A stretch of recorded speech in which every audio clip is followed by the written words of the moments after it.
Hello everyone and welcome into the preview show presented by FedEx. I'm your host Jonathan Merryman, joined by NBC Sports Marty Snider. But first, we have big news to get to. Kyle Busch wins 200. Here's what he had to say after Fontana. To win 200, I mean, whatever it means a lot to me. It means a lot to all my guys, everybody at Joe Gibbs Racing. You guys are all the best.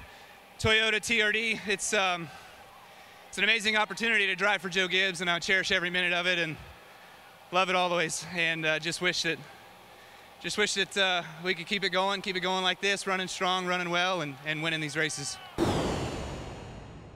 Marty, we talked last week about what 200 would mean, but what does it mean for Kyle Busch to get this done at the first track he ever won a Cup race at? I think that's very significant. I think for him, you know, being the youngest winner at the time, to be able to get that first Cup win and then do number 200 at Fontana as well, certainly significant for him. I think more significant for he and the 18 team, they finally get it done. They can move on and stop talking about number 200 and focus on going forward. And if you look at the speed they've had the last few weeks, I think really they kind of think of themselves right now as one of the best race teams. They're the team to beat. Along with the Team Penske cars, you look at the 18, they've been incredible. He has a speeding penalty. He comes back from that. So I think what they did at Fontana was incredible. To get win number 200 is incredible. The place he did it, all of it very special for Kyle Busch. But I know, talking to him, talking to the entire race team, they're just ready to move on and focus on the rest of this season.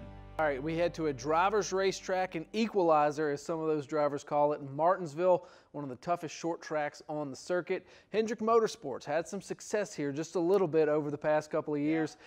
Is it their chance to kind of get in a position and kind of position themselves well heading out of Martinsville? It could be, and I think certainly you look at that group. Jimmie Johnson, obviously very good at Martinsville. Chase Elliott has gotten better at Martinsville. But to me, Hendrick is a great example, because I look at Martinsville this time around, and I have a little bit of a different theory. You go back to last July at Daytona, you saw Ricky Stenhouse so desperate in that race. He was willing to do anything to put himself in a position to make the playoffs and win that race.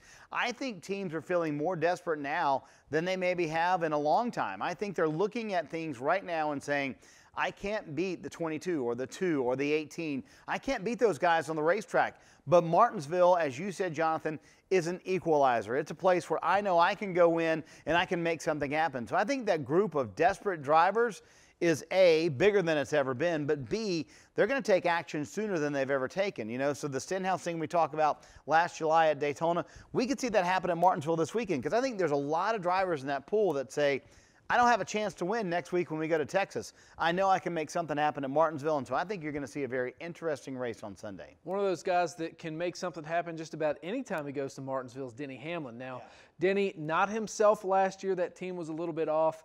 He's always good at Daytona, comes out, wins the Daytona 500. Do you think that is a sign that we'll see some classic Denny at Martinsville? Can he win that 6 o'clock? Oh, he definitely could win the 6 o'clock. And I love the combination of Denny and Chris Gabehart. Chris Gabehart's an old short track guy, just like Denny, former driver, loves this type of racetrack. So I think they're going to be a very strong factor this weekend. And I think Denny feels like he's been missing something a little bit at Martinsville over the last few years. But I feel like that combination, they'll hit on some good things. Yes, they won Daytona earlier this year, but I think those two guys are going to be exceptionally strong at all the short tracks this year. They're going to be very good at Richmond in a couple of weeks, but I look at them in Martinsville this weekend. I think Denny feels like he's been missing something and feels like he needs something a little bit more at that racetrack. I think Chris Gabehart's going to give it to him, and I think he's going to be a threat for the win, absolutely. Now, we were talking before the show, drivers tend to find some things at Martinsville, and you said once they find them, they hold on to them. There's a new crop of guys who have struggled in the past at Martinsville, but as of late, they've run pretty well. Brad Keselowski, Joey Logano, Kyle Busch. On that list, what do you make of those new guys, and how tough are they going to be? Well, I think all of those guys, the three you mentioned, will be very strong this weekend. You talk about Kyle Busch. We just talked about Denny Hamlin. He said, hey, all the credit of me being good at Martinsville goes to Denny Hamlin. He taught me everything I know about that racetrack, because it was racetrack for Kyle Busch. It was so long, very counterintuitive for him. But to me, the one that stands out is Brad Keselowski. I think Team Penske has certainly found something at Martinsville over the last few years. I think last year he maybe had a better car than his teammate Joey Logano or Martin Truex Jr. and kind of let them battle it out. He was battling Joey for the lead for a while and thought, you know what, I'm out of the mix for the championship. I'm going to let those guys go battle it out. And so I feel like those guys are going to be very strong this weekend. I especially look at Brad Keselowski. I do feel like he has had one of the best cars there over the last few years. I think he's going to be very strong this weekend. But his teammate Joey Logano, obviously winning there last fall with that crazy race with Martin Truex Jr., they found something as well. And we left Truex out of that mix as well, you know. He's gotten better at Martinsville, still has never won a short track. He's got that chip on his shoulder. Exactly right. Wants to prove everybody that he can win at a short track. And I think he's a guy you're going to have to talk about this weekend too. All right, we've talked about 6 or 7 people. You got to lock in one for your fantasy lineup. Who's that one guy you can't live without at Martinsville? I'm going to go with Brad Keselowski. I think the factor of knowing that they're in the playoffs, I think the factor of, you know, going there and having one of the best cars over the last few years, I think Brad's going to be a guy that everyone's going to have to reckon with on Sunday. He's very aggressive when it comes to the short track, and I think that's what it's going to take on Sunday. We're going to see games played on pit road. We're going to see games played on the racetrack. To me, this is one of the most intriguing races because of what we talked about earlier, that pool of desperate drivers who say, you know what, this week's my shot. I may not have a shot to win a race in another 2 months, but I know I can win Sunday. All right, Denny Hamlin, he knows he's in the playoffs. We know he's good at Daytona, so why can't he be good again at Martinsville?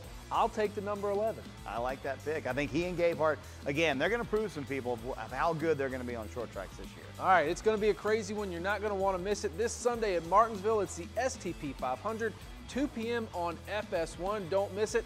Next week, me and Marty will preview Texas.